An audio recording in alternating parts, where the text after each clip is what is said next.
আমি নেপাল ভুটান গিয়েছি ঘোরার সূত্রে, বাট হচ্ছে যে আমি পাকিস্তানে ফার্স্ট স্টে করার জন্য আমার সাথে রিলেশনশিপ ছিল। রিলেশনশিপ থাকার পরে হচ্ছে যে দেন আমরা একটা ভালো মানে কি বলে রিলেশনশিপ যেটা সেটাতে জড়ায় যাই। জড়ায় যাওয়ার পরে দুজন মিলে প্ল্যান করি যে আমরা আসলে বিয়ে করব। তো তারপরে আমি পাকিস্তানে চলে আসি এক কথায়, কারণ বিয়ের কথা বললে অনেক সময় অ্যাম্বাসি ভিসা দেয় না। তো সেক্ষেত্রে এটা না বলাই বেটার, এই জন্য আমি কোথাও কিছু বলিনি বা কাউকে কোথাও কিছু জানাইনি। আমি ফার্স্টেই চলে আসি ট্যুরিস্ট ভিসাতে পাকিস্তানে। পাকিস্তানে এসে বিয়ে করলাম কি করে, পাকিস্তানে এসে আমার বিয়ে কীভাবে হলো, কোন পদ্ধতিতে করলাম, এটা কিভাবে সম্ভব হুট করে পাকিস্তানে এসে বিদেশি ছেলেকে বিয়ে করা। তো অনেকে জানতে চাও যে পাকিস্তানে কিভাবে বিয়ে করলাম, কারণ অনেকের ইচ্ছা থাকে যে পাকিস্তানে এসে বিয়ে করার। তো সেক্ষেত্রে আমি কিভাবে বিয়ে করলাম, কোন পদ্ধতিতে বিয়ে করলাম, অনেকেরই এটা আগ্রহ আছে, কারণ আমারটা শুনলে হয়তো অনেকের বেশি হেল্পফুল হবে। তো এই জন্য ভাবলাম যে আমি বিষয়টা নিয়ে তোমাদের সাথে একটু কথা বলি, তাহলে হয়তো তোমরা বিষয়টা অনেক বেশি ক্লিয়ার হয়ে যাবা যে পাকিস্তানে আমি কীভাবে বিয়ে করলাম, পাকিস্তানে কোন পদ্ধতিতে বিয়ে করলাম, কিভাবে সম্ভব হলো, বা এটা প্রসেসটা কী ছিল। আমি এখন এই বিষয় নিয়ে তোমাদের সাথে কথা বলবো। তোমরা যারা যারা ভিডিওটা যেখান থেকে দেখছো লাইক করে অবশ্যই সঙ্গে থাকবা।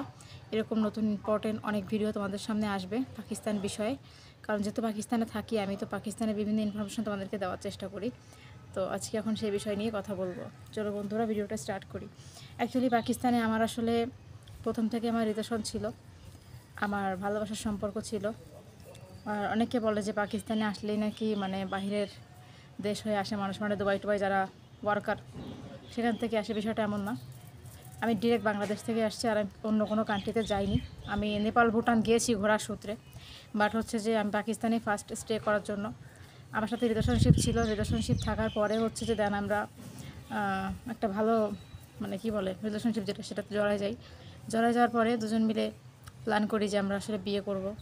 তো তারপরে আমি পাকিস্তানে চলে আসি এক কথায়, কারণ বিয়ের কথা বললে অনেক সময় অ্যাম্বাসি ভিসা দেয় না। তো সেক্ষেত্রে এটা না বলাই বেটার, এই জন্য আমি কোথাও কিছু বলিনি বা কাউকে কোথাও কিছু জানাইনি। আমি ফার্স্টেই চলে আসি ট্যুরিস্ট ভিসাতে পাকিস্তানে। ট্যুরিস্ট ভিসাতে পাকিস্তানে আসার পরে হচ্ছে যে আমি এখানে আসার পরে তাকে আমি বিয়ে করি, পাকিস্তানে এসে বিয়ে করি আমি। হ্যাঁ, তো আমার বিয়ের আগে হচ্ছে সব কিছু অ্যারেঞ্জমেন্ট করে রাখা হয় পাকিস্তানে। যেদিন আমি এয়ারপোর্ট থেকে নামবো পাকিস্তানে আসবো, সেদিনই আমার বিয়ের তারা প্রসেস ঠিক করবে, সেদিনই সেটাই তাদের প্ল্যান ছিল।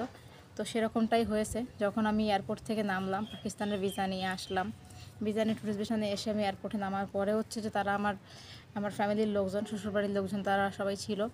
তারা থাকার পরে আসলে তারা আমাকে নিয়ে চলে যায় হচ্ছে তোমার কোর্টে। তো কোর্টে যাওয়ার পরে আসলে আমাকে তারা সবাই ফ্যামিলিগত আরও কিছু ডকুমেন্টস আগে থেকে তারা রেডি করে রাখে, কারণ একটা ফরেনার মেয়ে আসলে থানাতে বা এলাকাতে অবগত করতে হয়। তো সেক্ষেত্রে তারা সেখানকার থেকেও পারমিশন সব কিছু নিয়ে আসে। তো নিয়ে আসার পরে বেসিক্যালি দেখা যায় যে তারপরে তারা আমাকে নিয়ে কোর্টে যায়।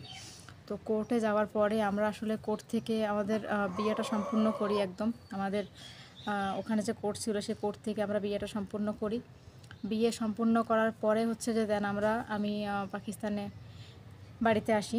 বাড়িতে আসার পরে আরও কিছু প্রসেস ছিল বাড়িতে, আরও মানে বাড়ির প্রসেসও অনেক ছিল, পেপারের ডকুমেন্টস সাবমিট করার জন্য। এরপরে যখন বিয়ের পেপার আমার বের হয়, বিয়ের পেপার বেরোতে আমার একটু সময় লাগছিল। তো বিয়ের পেপার বেরোনোর পরে সেই পেপার নিয়ে আবার আমাদের ফ্যামিলি ভিসার জন্য আবেদন করা হয়েছিল। এরপরে আসলে ফ্যামিলি ভিসাটা পাওয়া গেছে। এখন বর্তমানে হচ্ছে যে ফ্যামিলি ভিসাতেই আছি এক কথায় বলতে গেলে। তো প্রথমে আসলে ওই ভিসাটা ছিল, ঠিক আছে, তারপর হচ্ছে ফ্যামিলি হলো। তো এখন আশা করি তোমরা মোটামুটি বিষয়টা একটু হলেও বুঝতে পেরেছো কোন ভিসাতে এসেছি, কীভাবে এসেছি। যারা যারা ট্রাই করতে চাচ্ছ করতে পারো। আজান হয়ে যাচ্ছে অলরেডি, হয়তো কথা বলা সম্ভব হবে না। তো এভাবেই তোমরা আসবা, যারা পাকিস্তানে আসতে যাচ্ছ এইভাবে ভিসা নিয়ে আসবা।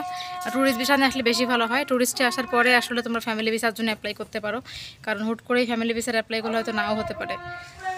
তো আমি তোমাদের কাছে এটাই বলবো, যারা যারা আসবে অবশ্যই আগে এইভাবে আসার চেষ্টা করবা।